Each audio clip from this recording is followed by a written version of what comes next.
민수기 15장은 제사와 옷술에 대한 규례를 다룹니다. 오늘 본문은 화제, 속죄제, 그리고 옷술에 관한 내용으로 구분할 수 있습니다. 다만 오늘 본문은 광야에서의 제사를 다루는 것이 아니라 2절에서 언급하듯 이스라엘 자손들이 하나님이 주어 살게 할 땅에 들어가서 드릴 제사를 다루고 있다는 점을 염두해야 합니다. 하나님은 화제나 번제나 서원을 갚는 제사나 낙헌제, 정한 절기제, 소나 양으로 제물을 드릴 때 고운 가루 소제와 함께 드리라고 말씀하십니다. 또한 어린 양을 제물로 드릴 때는 포도주를 준비하고 순양이면 소제로 고운 가루를 준비하고 전제로 포도주를 드리라고 지시하십니다. 번제나 서원을 갚는 제사나 화목제로 숫송아지를 드릴 때에는 소제로 고운 가루와 전제로 포도주를 드리라고 하십니다. 이러한 규례는 본토 소생이나 이스라엘 중에 거류하는 타국인이나 할 것 없이 그대로 따라야 한다고 강조하십니다. 이와 함께 하나님이 인도하여 들이신 그 땅의 양식을 먹을 때 여호와 하나님께 거제를 드리라고 명령하십니다. 처음 익은 곡식가루 떡을 대대에 여호와께 거제로 드려야 한다고 알려주십니다. 다만 이 모든 명령을 지키지 못하여 회중이 부지 중에 범죄하였을 때는 숫송아지 한 마리를 화제로 드리고 규례대로 소제와 전제를 드리고 순염소 한 마리를 속죄제로 드려야 한다고 말씀하십니다. 회중이 아니라 한 사람이 부지 중에 범죄하면 1년 된 암염소로 속죄제를 드리라고 알려주십니다. 29절은 본토 소생이든지 타국인이든지 범죄한 자에 대한 법이 동일하다고 선포하십니다. 만약 본토인이든지 타국인이든지 고의로 무엇을 범하면 백성 중에서 끊어질 것이라고 선포하십니다.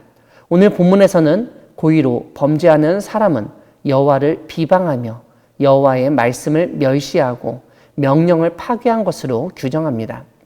또한 안식일에 남아하는 한 사람을 돌로 쳐 죽여야 한다는 규정도 나옵니다.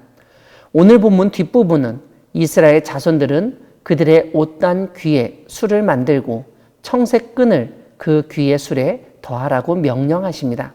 이렇게 술을 만들게 하신 이유는 그 술을 보고 여호와의 모든 계명을 기억하여 준행하고 너희를 방종하게 하는 자신의 마음과 눈의 욕심을 따라 음행하지 않게 하기 위함이라고 설명하십니다.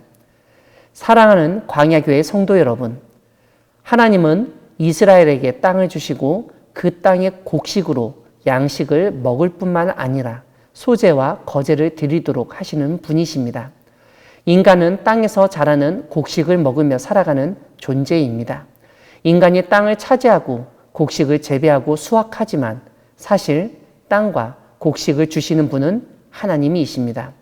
구약 성경은 그러한 하나님의 은혜에 감사하며 제사를 드리도록 가르칩니다.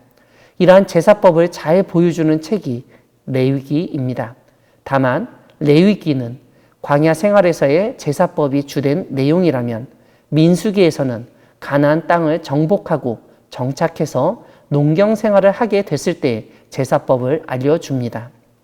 하나님은 이스라엘이 가나안 땅에 들어가서 곡식 농사를 짓고 그로부터 곡식을 얻었을 때 그것 중 일부를 하나님께 드리는 소제로 드리고 또한 떡을 만들어 거제로 드리도록 명령하십니다. 이렇게 함으로써 하나님이 그 땅을 주신 분이시며 그들을 먹이시는 분이심을 잊지 않기를 원하셨기 때문입니다. 그런데 여기서 우리가 주목할 것은 민수기에서 알려주는 제사법이 레위기의 제사법과 약간의 차이가 있다는 것입니다. 레위기에서는 각각의 제사에 대해서 상세하게 설명했다면 민수기에서는 동물을 제물로 드리는 제사에도 곡식을 제물로 드리는 소제와 포도주를 제물로 드리는 전제를 함께 드리도록 규정하셨습니다. 이런 점에서 제사법은 시간과 장소에 따라서 달라질 수 있다는 사실을 깨닫게 됩니다. 다시 말씀드리면 이스라엘의 광야에서 생활할 때 드렸던 제사와 가나안 땅에 정착해서 생활할 때 드렸던 제사가 달랐던 것입니다. 그러한 차이가 생기게 된 이유는 광야에서는 농사를 지을 수 없었지만 가나안 땅에서는 농사를 지을 수 있었고 곡식을 보다 쉽게 구할 수 있었기 때문입니다.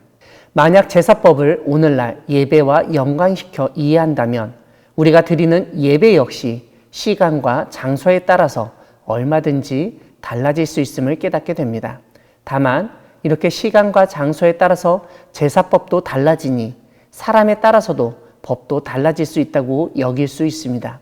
하지만 오늘 본문 25절에서 하나님은 속죄제를 드려 죄를 사함받는 것은 이스라엘 회중뿐만 아니라 타국인도 동일하며 29절과 30절에서 반복해서 본토인과 타국인에 대한 법도 동일하다고 알려주십니다.